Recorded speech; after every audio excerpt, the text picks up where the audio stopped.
harvesting, energy storage, energy conversion, and we talk about all sorts of types of energy. Mechanical energy we want to harvest, such as the mechanical energy in the ocean. We want to harvest waste thermal energy, such as from power plants. Solar energy harvesting is another important area for us. But we also are interested very much in other forms of energy conversion.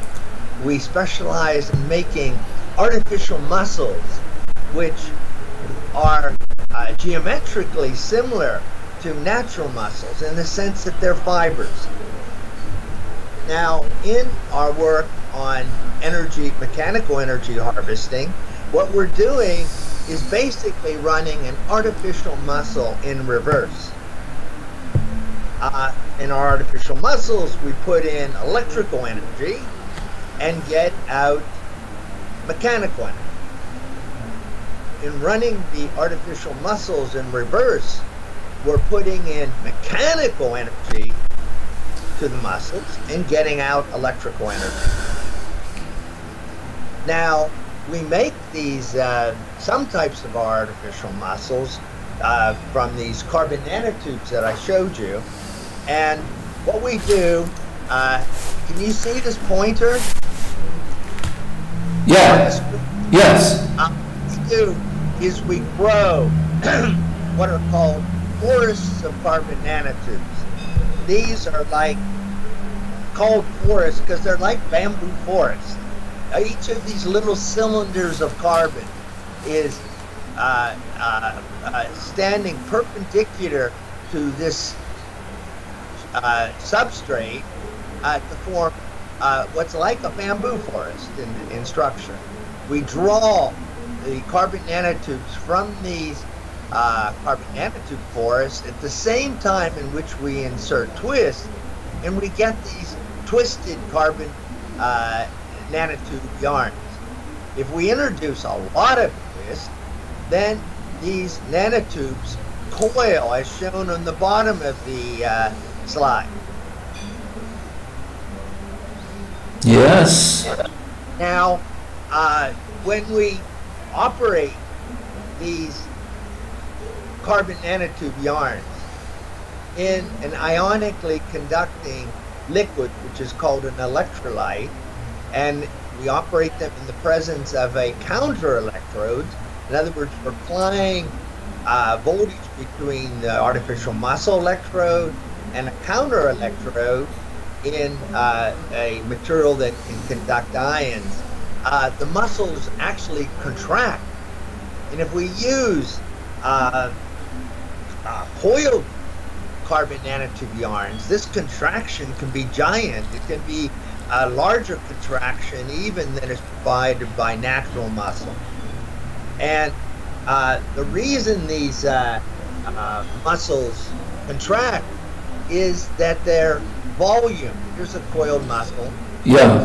The reason is that the volume of these muscles expands. And this expansion of the volume of the muscle causes a contraction. Now that sounds contradictory. How can a increase in volume cause the muscle to contract? Well, you can understand that by thinking of the toy that's often played with by children, called a finger cuff. If you put your finger in the ends of this finger cuff and try to remove the fingers, your finger becomes trapped. The reason is, as you try to pull your fingers out from the finger cuff toy, the volume of the toy, the cylinder, becomes smaller, and so your finger gets trapped.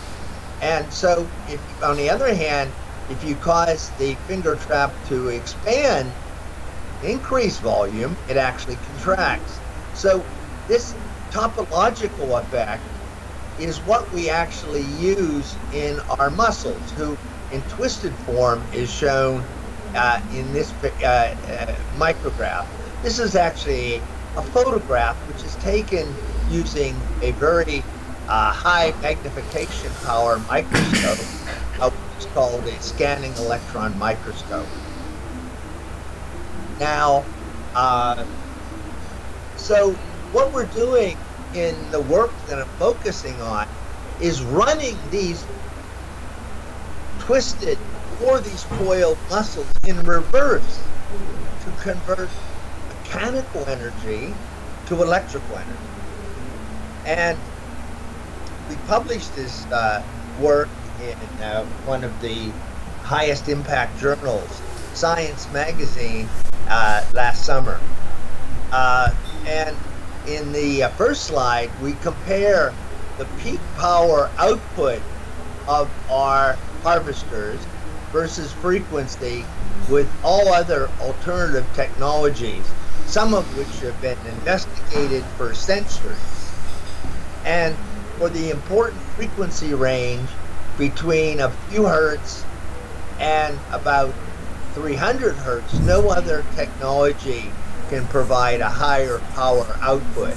In fact, it's not until about 600 hertz in which an alternative technology provides a higher power output that can be obtained from our harvesters.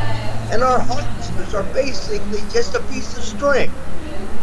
This piece of string is in an ionically conducting liquid with a counter electrode, and you stretch this piece of string and you get a voltage that develops with respect to the counter electrode, and this voltage allows you to harvest mechanical energy as electrical energy.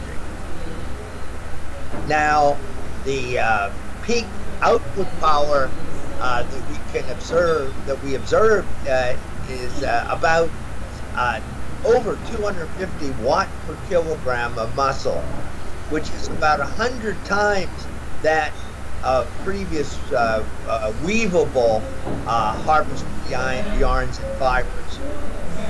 Another exciting thing is that the most previous harvesters that work the best, that are based on materials, require a bias potential.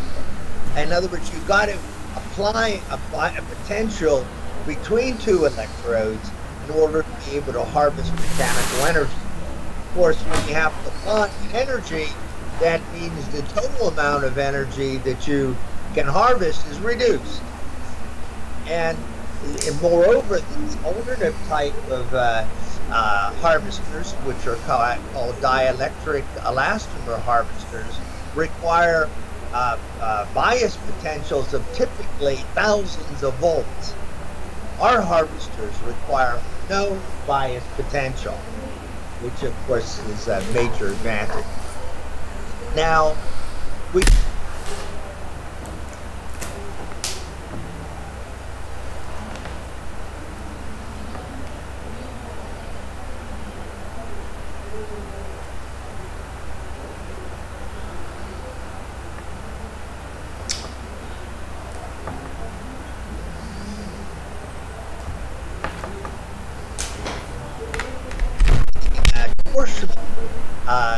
mechanical energy, then we can harvest electrical energy.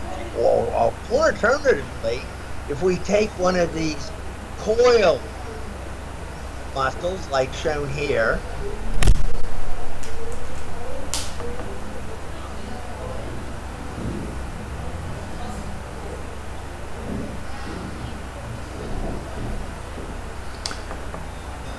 Yes. how can stretching something cause twist? That puzzled us for a long time. A usual, but just think of an ordinary metal wire coil like shown here. If you stretch this metal wire coil, it elongates.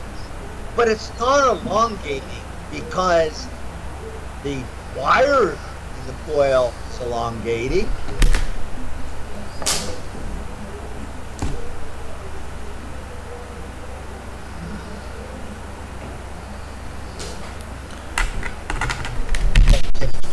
or in other words, a twist. And this is schematically illustrated on the right-hand side. If we make a coil in which the handedness of the twist is the same as the handedness of coiling, then we make what's called a homochiral coil. On the other hand, if we have a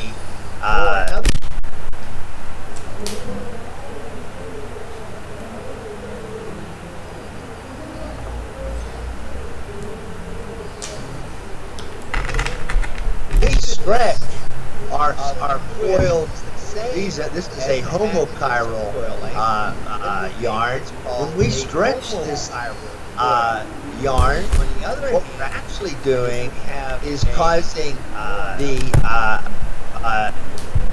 yarn within the coils to increase twist, and that increase in twist is causing the yarn's capacitance in order to, in other words, its ability to store electrical energy to decrease, and this changing capacitance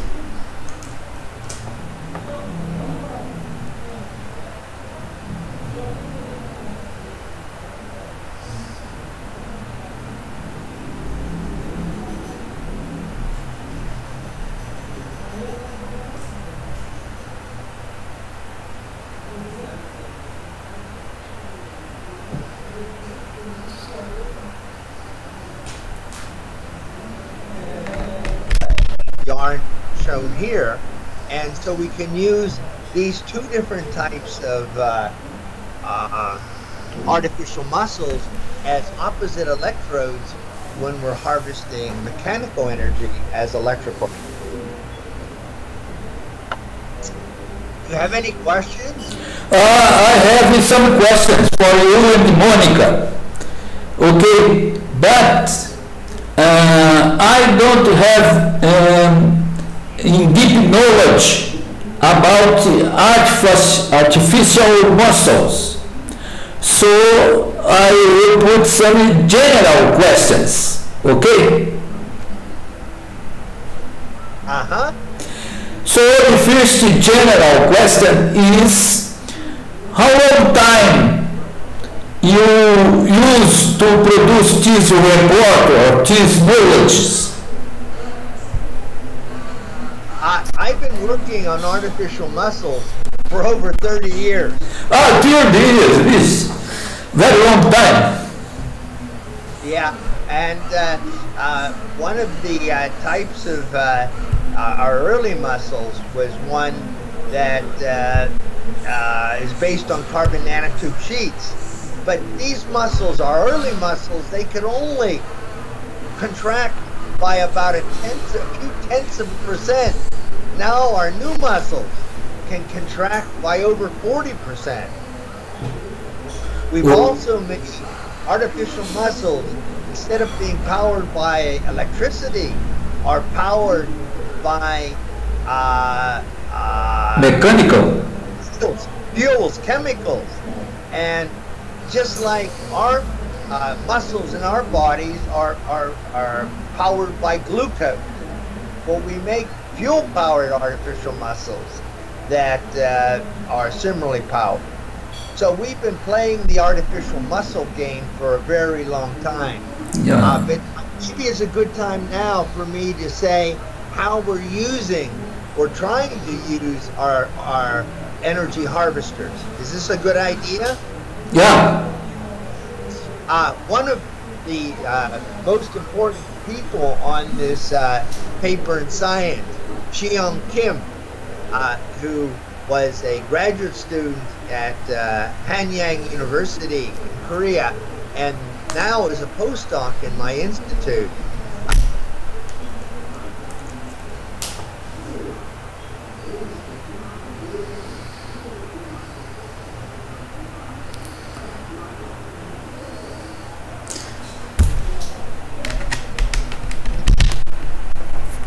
Thousands of grams, and of course a gram is 1/1000th of a kilogram. So he was bringing along with him about the same weight of artificial muscles as would be the weight of several flies. And he took it to the ocean, and he attached on one end of the harvester a balloon.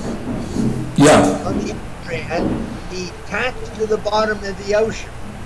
This is, he was close to shore, so we're not talking about great depths. We're talking about he was harvesting the energy of near shore ocean waves. Now, he has also a counter electrode. The amazing thing is these artificial muscles can harvest electrical energy even when they're just in salt water. Very good. So as ocean waves came in, he could generate power. These muscles have long cycle life, but they're wonderful in many aspects. They can provide a lot of mechanical, electrical energy output for muscle weight because they can absorb a lot of energy when you stretch them. You can't get electrical energy output that's very high if you can't put a lot of mechanical energy in, because of just, you can't create a perpetual motion machine. In other words, to get energy, you have to input energy. Now, we've developed technologies for characterizing our new type of muscles called what we call piezoelectrochemical spectroscopy. If we stretch our muscles, these harvesters periodically, the current that the harvester produce oscillates, and we can use this to characterize the electronic behavior of the harvester. Now you had mentioned, now we can attach we have make artificial muscles in which we can convert thermal input energy to mechanical energy. And so we can take we've taken these types of muscles that convert input thermal energy to electrical energy. We connected them to an ordinary electrical energy generator, in other words, a motor run in reverse, and we can use them. And that's shown for harvesting energy. But the problem is that the generators are much larger than the very small dimension of the muscle. And so what we've discovered now is we can take our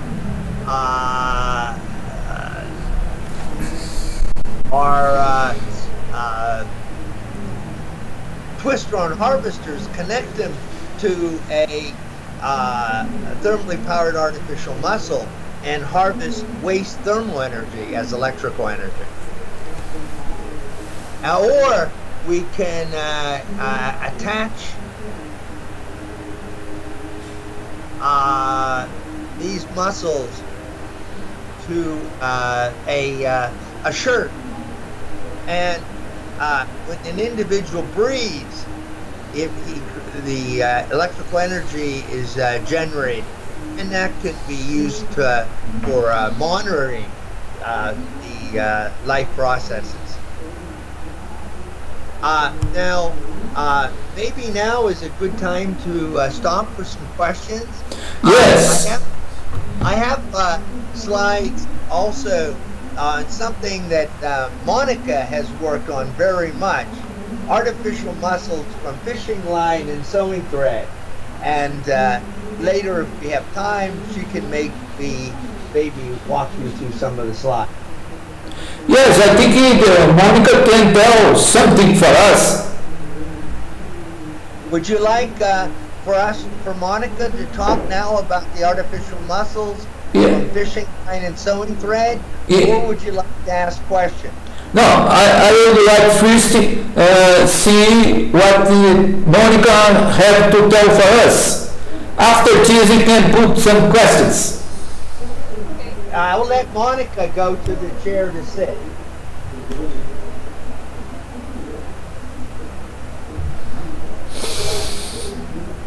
So, as Dr. Baughman already introduced about, we've been Você pode falar em português se quiser. Okay. Oh, she can speak in Portuguese. Yeah. Então, como o professor Baughman já explicou anteriormente, a gente, os primeiros músculos artificiais foram usando carbon nanotubes, então traduzindo em português, seriam nanotubos de carbono. E já foi como ele explicou ali, seriam cilindros de carbono, que podem ser single wall ou multi-wall, que como ele mostrou anteriormente, a gente puxa então da floresta e insere um twist, então insere um enrolamento nessa floresta de nanotubo de carbono, e assim tu obtém em yarn, que na realidade agora já existe uma companhia, que é a NANOTECH of America, que como ele já explicou, fica a 5 milhas do Instituto, e eles nos fornecem então agora também essas fibras compostas de nanotubos de carbono. Quando tu inseres um twist nessas fibras, tu estás adicionando uma energia mecânica nessas fibras. Então, ao inserir um potencial elétrico, essas fibras com um twist, um enrolamento na fibra, elas são capazes de desenrolar, ou seja, tu então obtém uma energia mecânica a partir de uma energia elétrica. No caso anterior que o professor Baughman estava explicando, são os twistron, é o efeito oposto. Tu estás inserindo energia mecânica através das ondas do mar e obtendo como output energia elétrica. Que foi o trabalho realizado no verão passado, foi publicado na Science. Eu não estava juntamente nesse projeto, mas eu tenho trabalhado muito nos músculos artificiais, que seria então a versão oposta. Como eu expliquei, a gente iniciou com os nanotubos de carbono, foi em 2012, foi publicado inserindo uma cera de vela, né, parafina, e com a diferença de temperatura, que pode ser, então, a gente pode harvest, que a gente chama, né, que então está adquirindo através da diferença de temperatura no ambiente ou aplicando uma energia, um potencial elétrico, essa parafina que está inserida por infiltração na fibra de carbono, ela vai aumentar. Vai aumentar o volume e então tu pode expandir ou contrair a fibra dependendo como se encontra o modelo, se é homoquiro ou heteroquiro. E nesse slide também aparece fibras que foram, depois desse trabalho com nanotubos de carbono, fibras poliméricas, que são de menor custo, então. E é o nylon 6, o nylon 66, por exemplo, o PVDF, que são utilizadas fibras poliméricas que são usadas, inclusive, para pesca, como linha de pesca, que foi um trabalho que foi publicado em 2014 na Science. Aqui mostra no vídeo abaixo à esquerda, aqui então, você está enxergando o sensor? Sim, estou vendo. A inserção de twist nessa fibra polimérica. Como a gente faz, depois de inserção de twist, só utilizando um motor que qualquer um pode fazer de casa, usando mesmo uma furadeira em casa, inserir um twist na linha de pesca. Depois dessa inserção de twist, de enrolamento, como a gente traduzindo para o português, a gente faz um tratamento térmico que mantém então aquela estrutura, o realinhamento dessas moléculas de polímero que estão dentro da fibra polimérica. Ela se mantém naquela configuração, e quando tu insere novamente uma diferença de temperatura, ela vai expandir, contrair, dependendo se ela é homoquiro ou heteroquiro, como o professor Baughman já explicou. Então, com passando da nanotubo de carbono para a linha de pesca, foi um enorme queda no custo. Por exemplo, só para ter uma ideia, músculos artificiais comerciais são o que a gente chama o nitinol, que então aqui tem o valor de preço, como foi uma drástica queda de preço utilizando essa nova tecnologia, que foi de $5 por quilo versus $3.200 por quilo, comparado com a tecnologia comercial.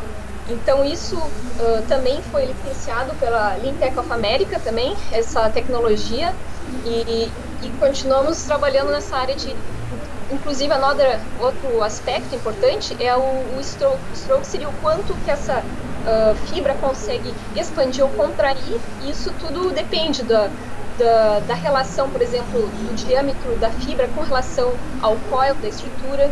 A gente pode fazer ela, como mostra na figura ao lado, ela coiled, que a gente chama, né, que é a estrutura assim, EFO, duplo coil. Então a gente dá um trançamento, um entrelaçamento dessas fibras juntamente, e aumenta, então, conforme dependendo do número de fibras que tu tem, tu consegue levantar cargas muito maiores, como foi demonstrado no vídeo anterior com o Márcio Dias Lima, que pode levantar uma pessoa com mais de 70 kg. Mônica, a aplicação desse tipo de músculos artificiais é só na área de produção de energia ou tem outras aplicações? Não, por exemplo, eu tive envolvido em vários trabalhos aqui, juntamente com o pessoal da engenharia mecânica, em trabalhos de robótica também. Foi feito um trabalho com estruturas tenseg, T-structure, que a gente chama, né? Ou mesmo com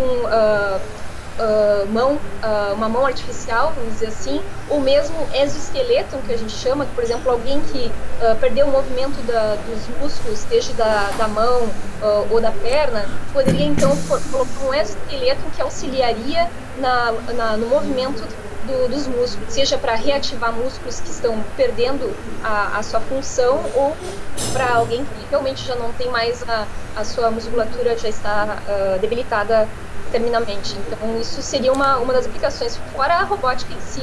E em próprios carros, dentro de carros, tem vários atuadores dentro de um carro também que poderiam ser utilizados, motores, enfim. Ok, em termos de exoesqueleto e coisas semelhantes, né, mão artificial, etc., são coisas que não são implantadas no corpo, né? Outras possibilidades aí já existe de implantação desses músculos artificiais no corpo de pessoas? Sim, já existe. Inclusive, nós tivemos aqui um projeto que é do DoD SBIR, que já está na segunda ou terceira fase, e estão, inclusive, já testando em humanos uma luva, vamos dizer, para reabilitação. Então seria um trabalho utilizando a nossa tecnologia de músculo artificial. Tem apenas um exemplo, e como eu comentei, a Intec of America também já está utilizando essa tecnologia, buscando companhias que possam estar interessadas na área de robótica. Eles já estão disponibilizando a tecnologia também. Tem alguma coisa também na área militar, de primeiros socorros a soldados, etc., coisa assim, não? Poderia também, como esses músculos artificiais, eles também trabalham com diferença de temperatura, até mesmo, por exemplo, imagine que tem um escapamento de gás, tem um outro trabalho que a gente adiciona, por exemplo, o paládio, que ele consegue absorver, sentir, vamos dizer assim, o hidrogênio. Então, dependendo do que tu adicionas nessas fibras, eles podem sentir algum determinado produto químico, e, por exemplo, se tu utilizar essas fibras para fazer tecidos e tiver uma máscara, a pessoa então pode fazer com que a pessoa não esteja respirando aquele composto químico, ou mesmo tecido, que possa algum químico que entre em contato com o corpo. Então, coisas assim, ou mesmo, por exemplo, os soldados estiverem carregando cargas pesadas, como armas ou algo assim, utilizando esses músculos artificiais na área robótica. Existe também em Boston companhias trabalhando na área de robótica, agora não me lembro o exato nome, mas que já estão trabalhando não com nossa tecnologia, mas são robôs que justamente nessa área de militares, para carregar armamentos e coisas, para facilitar os soldados a se locomoverem de uma região a outra. Nesse slide aqui, por exemplo, um outro aspecto que eu não cheguei a comentar ainda, esses músculos artificiais comerciais, que é o chamado nitinol, aqui à direita, eles demonstram que algo muito importante nessa área de robótica é que a ciclagem desses materiais, aqui, como vês aqui, em geral, eles têm uma tendência em especial o nitinol, que é esse material comercial, eles tendem a perder aquela eficiência, que ele não chega a expandir ou contrair tanto quanto nos estágios iniciais. Com o tempo ele vai perdendo a sua eficiência de output, vamos dizer assim, devido aos aspectos do material em si, que ele vai fragilizando e vai perdendo essa componente que eles chamam de memória, né, efeito memória. No caso dos músculos artificiais usando essa linha de pesca, ou seja nylon, ou seja PVDF, aqui a gente apresenta uma comparação e tu não tens o que ocorre no nitinol, que é essa variação da atuação em um range de temperatura. Se for ver, por exemplo, em 50 Celsius, dependendo se estás aquecendo ou resfriando, ele vai ter um comprimento ou outro. Isso na robótica é muito importante. Por exemplo, se tu manda um sinal elétrico para aquecer aquela fibra, ele não, se fosse usar o nitinol no caso, ele não vai responder da mesma forma, mesmo que tu esteja dando o mesmo input. Mas no caso dessas novas fibras que foram testadas, a gente com aquele mesmo input, tu vai, independente da ciclagem que estiver, ele vai estar sempre dando o mesmo output. E a gente mostrou aqui em ciclagem de milhões de ciclos, então também mostra o quão confiável é essa tecnologia. Perfeito. Agora eu queria saber de você, ou do professor Ray, quanto custa fazer uma pesquisa dessa? How much is the cost of the research for this type? Our spending is about focus on many different things. For example, we work on comfort adjusting clothing that uses our artificial muscles. If an individual becomes too hot, then the clothing becomes more porous so that a person cools down.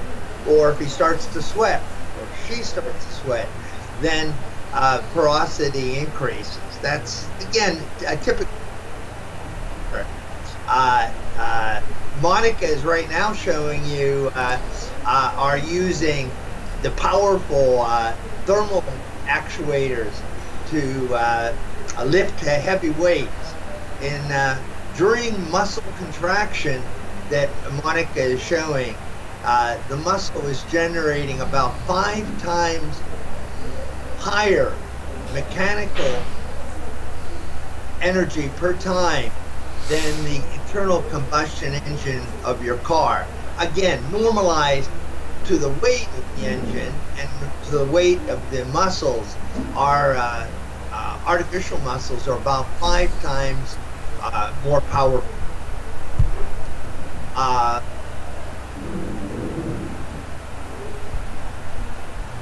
I'm afraid my explanation about how much we spend is too broad. Okay, and this is made with public money or with private money, or both? It's a combination of money from the government, it's money from industry. So, you know,